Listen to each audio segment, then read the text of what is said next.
So hello guys, welcome back sa ating channel. So for today's video guys is magtatanim tayo ng talong guys na in-order natin sa Shopee. So yung una natin gagawin is mangunguha tayo ng lupa para tamnan.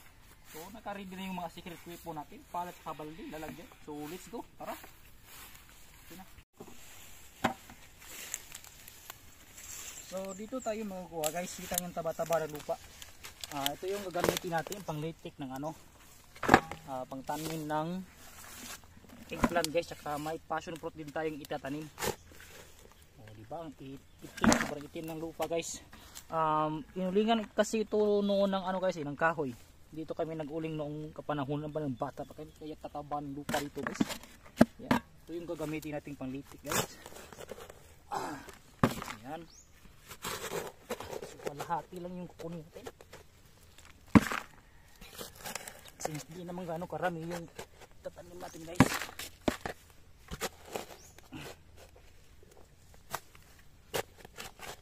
Yan, okay na. Ayan, tara, uwi na tayo. Let's go. Okay.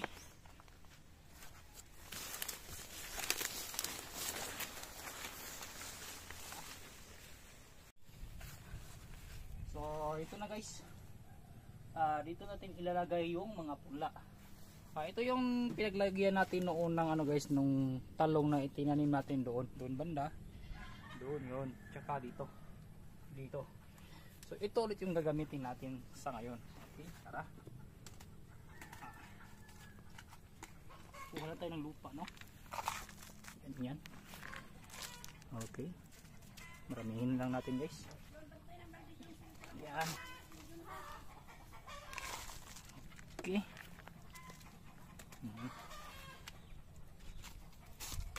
So kumbaga guys, yung itatanim natin ngayon na punla is talong guys. May nakita kasi akong video sa sa Facebook, YouTube ba yun, na sobrang lalaki ng talong nila guys. Grabe, umaabot ng 2 kilo yung isa guys. Tsaka kaya ang ginawa ko, tinignan ko sa comment section at nakita ko yung pangalan ng variety ng eggplant guys. Yung pangalan ng eggplant na yun is Italian ba yun? Italian na variety. Kaya yung ginawa ko guys is umorder ako agad sa Shopee. At fortunately nahanap ko naman guys. Papakita ko kayo ngayon sa inyo kung ano yung na-order ko guys. Pagkatapos nito guys. So 2, 3, 4, 5. Yun guys. Okay. So ito na yun guys, yung in-order ko guys. So yung nakalagay dito is ano to? Italian black Nalia ba to? Natalia? Basta Italian black na eggplant seeds guys. So yung nakakatawa dito guys is yung in-order ko is nakalagay doon is 20 pieces. Tapos yung dumating guys, 6 na piraso, 7 piraso. Tapos yung isa biak pa guys, nahati pa yung isa. So 5 na lang yung natira. Hindi pa sure kung tutubo tong 5. Pero hopefully tutubo to guys. So tatanim natin to dito. Yan Sa 2, 3, 4, 5.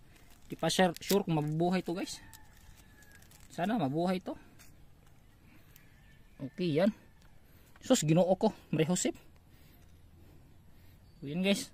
Tatanim lang natin dito guys. Yan, lagyan natin ng butas. Para diretso ba diretso. Yan Tapos ilagay lang dyan sa gitna. Okay.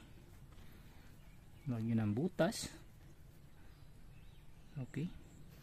So yung guys, yung nag-deliver nitong parcel guys is nagrereklamo talaga guys, yung mukha niya hindi ma-drawing kasi sobrang layo kasi yung namin sa yung bahay dito sa highway, mga 1 kilometro guys. So yung mga rider guys is doon lang mapapark sa may highway, tapos lalakarin nila tong bahay namin mga 1 kilometro talaga guys. Kaya sabi niya guys is hindi na siya hindi daw siya magde-deliver ulit dito kasi sobrang layo So yun guys is 2, 3, 4, 5 lang talaga guys So ito yung pang-6 guys. Sure ball tayo na hindi na ito mabubuhay kasi itim na to. Ito. Tapos naman ito guys, biak na hati pa guys. So hindi talaga tutubo, wala nang buto Okay. So limang piraso. Sana ito itutubo guys. Okay. Tapos diligan lang natin guys ng kunting tubig para mag-moist yung kanyang buto at matrigger yung kanyang mga roots dyan. Okay. Ganyan lang kasimple guys. Sana tumubo. Kahit man lang isa para makapagsidling tayo ng Italian ba to? Okay. Okay. So ito guys, may itatanim din na maipupunla din tayo na passion fruit ito. May nakita kasi akong passion fruit sa guys eh. So doon lang sa random person guys, may bahay doon guys.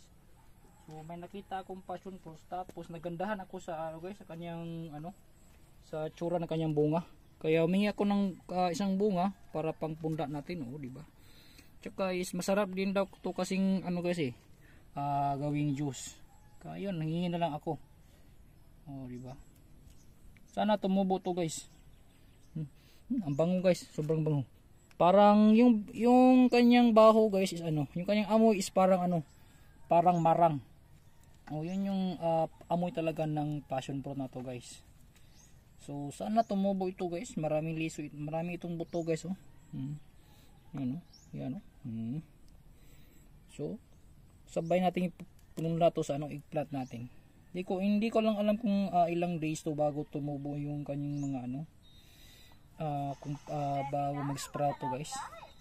Diba? So yan guys, ito yung natanim natin na punla ng passion fruit tsaka yung Italian na Italian na klase ng eggplant ito. Okay. At ito guys, ito yung una nating ipinunla na talong, yung hybrid lang na talong, yung mabibili lang sa Agribit ito. Nasa tansya ko mga 1 month mahigit na to guys. Ito. So hanggang dito dito hanggang doon sa dulo. Yan So nasa mga 20 plus na mga seedling to guys or mga puno ng talong. Ayan. Indication niya na mataba yung talong natin guys. Di ba? Wow. Galing. Tsaka dito naman banda guys, ito yung ampalaya na tinanim natin na yung ikalawang area natin. Yung isa kasi is na-harvest natin guys. Tapos ito is kabubunga pa lang niya guys ito. Ito yung mga bagong bunga niya guys, yan. Ito yan. Wow, ang ganda. Okay, ito. Yan ang hahaba. Diba? Diba? Hanggang dangkalo guys. Pero hindi ba to guys? Hindi pa to, kumbaga nagsisimula pa lang ito. So mas tutubo pa yan hanggang sa mga ilang araw. Tsaka ito guys, hanggang doon sa dulo. Wow. Diba? Kaya yan yung itsura niya guys. Okay. Tapos may itinanim din tayo dito na pula ng rambutan guys. Ito. Yan. Diba? So in 5 years hopefully mamunga na yan. Tsaka 3 piraso to, 3 puno ng rambutan to guys. Isa, tsaka yung may kawayan halos doon sa dulo. Okay. Dito banda guys, may itinanim tayo na rambutan na nasa 2 years old na ata to na rambutan guys. Yan yan ito. Yan. So ganyan na siya kalaki guys. Bali 3 piraso yan ng itinanim natin dito guys. So nagtanim ako doon ng mga 10 piraso ata yun na rambutan 2 years ago. Tapos yung tumubo lang is mga 5 piraso. 3 dito sa ibabaw tsaka may 2 sa baba. Yan. So nalaki na nila guys. 2 years old na yan na rambutan. Diba? So tsaka papasyalin ko kayo doon sa guys. May area tayo na tinaniman ng saging. So tara. Okay, so dito banda guys. Medyo malaki-laki itong natamnan natin ng saging guys. Dito. Wow, so katatanim ko lang pa lang dito guys, mga 1 linggo pa ata. Hanggang dito, hanggang doon sa dulo, doon. So tansya natin guys, nasa mga 200 pieces to na puno ng saging. So may 4 na klase itong saging na itinim natin guys. May saba, rukudaba, may tundan, may arnibal, tsaka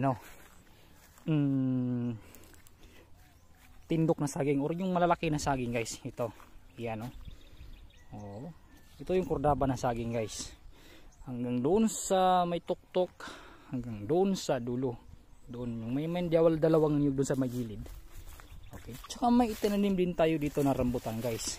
Ito, yan.